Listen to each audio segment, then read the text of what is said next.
Now, normally I do analysis on this show, and since I'm full of myself, I don't really need to share other people's analysis with you. That's my job, right? Except David Bromwich, who's a professor of literature at Yale University, knocked it out of the park.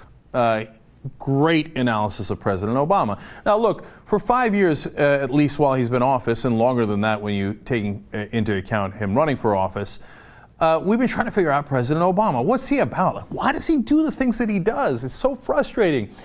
He says all these wonderfully progressive things, and then he turns around and does these unbelievable so-called compromises that, in John Boehner's words, give 98% of what the Republicans want to them, right?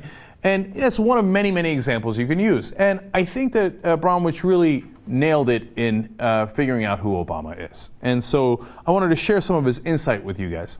First of all, he talks about how President Obama is a politician that really had almost no record to speak of, and hence is a person who is open to interpretation on both sides. Now, this is something that other people have said, but there were some facts in there I actually did not know until I read this.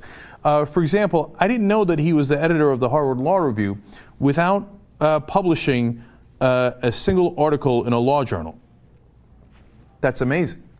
That's how you get into the law review. You do I mean, there's a lot of different ways to get in, but that's supposed to be part and parcel. And to be the editor of the law review without publishing an article. Because you see, if you published an article, you'd have to have a strong position on something. God forbid you should ever have a strong position on anything. And how he got there was as a mediator, okay? I'll bring the conservatives and the liberals together and we'll hash it out, and I won't take a position on any side, but, you know, mediate. Okay. And then in his short legal career, Bromwich points out, there was no remarkable brief that has ever been cited. It's not to say he didn't write any briefs, but nothing of note that has been cited by anyone. Isn't that amazing? You have a legal career, you don't write any. It's amazing, right? During his Senate career, first in the Illinois legislature. Remember the one thing that I gave the Republicans credit for when Obama was running in 2008? Obama would keep voting present. Not yay, present, right? That's such a classic politician move to say, well, I'm here. I don't want you to criticize me later for saying I didn't vote. I voted. I just didn't vote either way. And in the U.S. Senate, you know, he said, oh man, those telecommunication companies trying to get immunity for the illegal warrantless wiretapping. I'm going to filibuster if they try to give that immunity. That was in the primaries. After the primaries were over, yeah, go ahead and give him immunity. Playing both sides. So now, a lot of people know that he plays both sides, but again, some facts you might not have known. That this idea of leading from behind is not just something that the Republicans tar him with, and I've said this before on the show as well. That's a rare criticism of him from the right that's actually true. Now, the right wing throws such nonsense at him that they almost help him, because they've got all these stupid conspiracy theories. He's Kenyan, he's Muslim, he's with the birth certificate, he eats his hamburger the wrong way, literally something Sean Hannity said. And so it winds up helping him because it's such crap that you can't see the real criticism when it's justified. And one of the things is this leading from behind. Now, it's ironic because it came about in Libya, and I actually supported the Libya policy, and I think that it was fairly sensible to say, hey, you know what, we're going to let NATO lead on this. Yes, it's going to be our Air Force, our logistics, etc., but we don't want to put in ground troops. We don't want to seem like we're invading a third Middle Eastern country. And they floated that, and then when it didn't work and Fox News beat them up on it, they withdrew it. But it's actually a bigger policy for President Obama throughout his entire career, leading from behind. So, for example, on the health care policy, the most important one, the one that was Obamacare, that's what it resulted in. They said, we're going to give it to 5 different committees in Congress, and we're going to sit back and let them deal with it. It was eventually called Obamacare. You can't lead from behind on that. And for a while, that created a huge mess and took so much more time, a time in which he almost lost his filibuster-proof majority. And of course, there was huge issues with that when the final vote came to play. Now, but that's not all. Here's the thing I didn't know. In his book, Dreams from My Father, he talks about a situation where he was a community organizer, and he got these 2 women who were complaining about a very legitimate issue that needed to be resolved with a person who could resolve it from the housing project. And President Obama talks in the book, it's his book, he writes about it, how he told the women what to do, then he went to the back of the gym and watched. And then the women didn't quite carry it out the right way, but instead of stepping up and saying, hey, wait, let me resolve this or bring you guys together, or maybe better yet, advocate for them, sat in the back of the gym. And he's like, oh yeah, they didn't carry it out right, so they lost. I mean, that's literally leading from behind, right? So he's been doing this for a long time. Now, third part of this that's frustrating as to what President Obama's been doing is a story about how he was approached before the 2000 election by labor leaders, community organizers, foreign policy dissenters, and groups concerned with minority rights and environmental protection. And he did what FDR had done back in the day. He literally cupped his ear like this and said, "I can't hear you," okay? Meaning, oh, you're going to have to accrue such power and influence that I can't help but react to what you're doing, and so you're going to have to force me into action. He brags about that. But what is that? That's leading from behind. I won't go ahead and say, I'm going to stick up for labor rights. I'm going to stick up for minority rights. I'm going to stick up for progressive principles. You're going to have to force me to come behind you on these issues. And by the way, it's not FDR's day. Professor Bromwich makes a great point. Back in FDR's days, unions were incredibly strong. And they could create such events that would force the president into action. We're not in those days. So Obama sits back and goes, well, the big business groups are really powerful. They made me do a lot of things. You guys aren't as powerful, so I didn't do anything that was progressive. Bold leadership. We really appreciate that.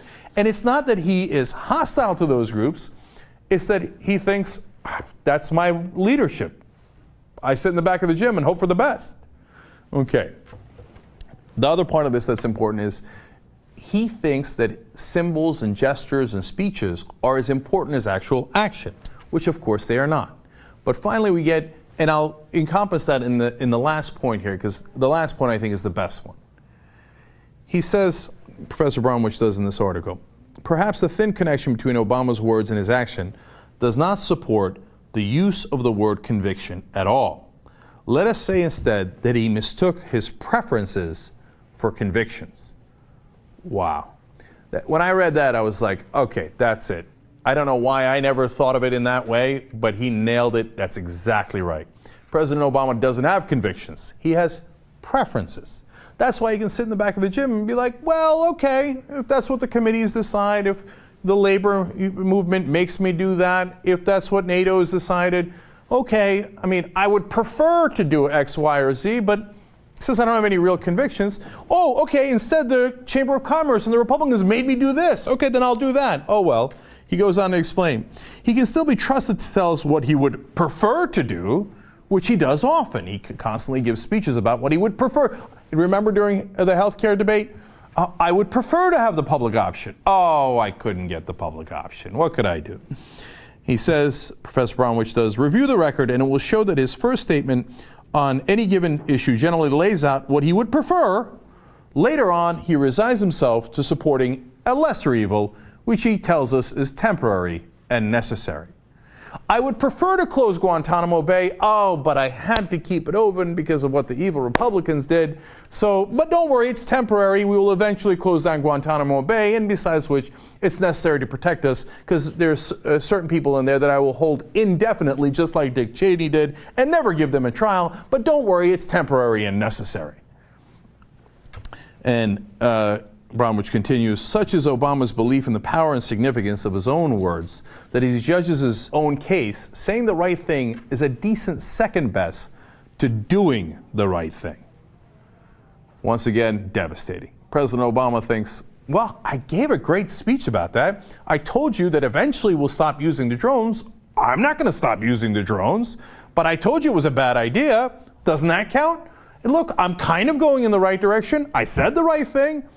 Oh, on the abuses of civil liberties, I gave a great speech about it. I continued and actually added on top of the Bush-Cheney policies in that direction, but I gave a nice speech. He also explains that he fits whichever room he's in. And this I have said many times before. And Bromwich says he talked like Hyde Park when he was in Hyde Park. He talks like Citigroup when he's at a table with Citigroup. He enjoys blending in. That's what this president is about. You want to know what he is? That's what he is. He's a political chameleon, and whatever room he's in, and right now, unfortunately, he's in the bubble of Washington, he will conform to it. And that's exactly what he's done. He's Washington conventional wisdom 101 at this point. And he's so afraid of what Bromwich calls the horror of unsuccess. Oh my God, don't say I'm not successful. I've got to be successful. Okay, how do I prove it to you, depending on whichever room I'm in? He says, as an adapter to the thinking of men of power, Obama was a quick study. And I agree with that. Finally, the end of the article is, the hard judgment of posterity may be that in addressing the greatest threat of the age, Barack Obama taught America dimly, worked part-time at half measures, was silent for years at a stretch, and never tried to lead.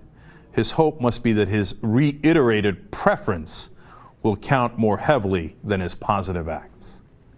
Now that last part, perhaps a touch too tough on him. I think taught America dimly is a bit much. I know that he didn't do the right framing, and I would agree with that. But the rest of it, unfortunately, is far too true. Half measures, maybe that's too kind to him. Usually they're far less than half measures. And a lot of speeches, but not a lot of action. And he's going to leave with very little change and say, oh, well, I tried. It was my preference to do more, but I just couldn't. And that right there is the difference between preference and conviction, and the difference between a president who takes action and President Obama.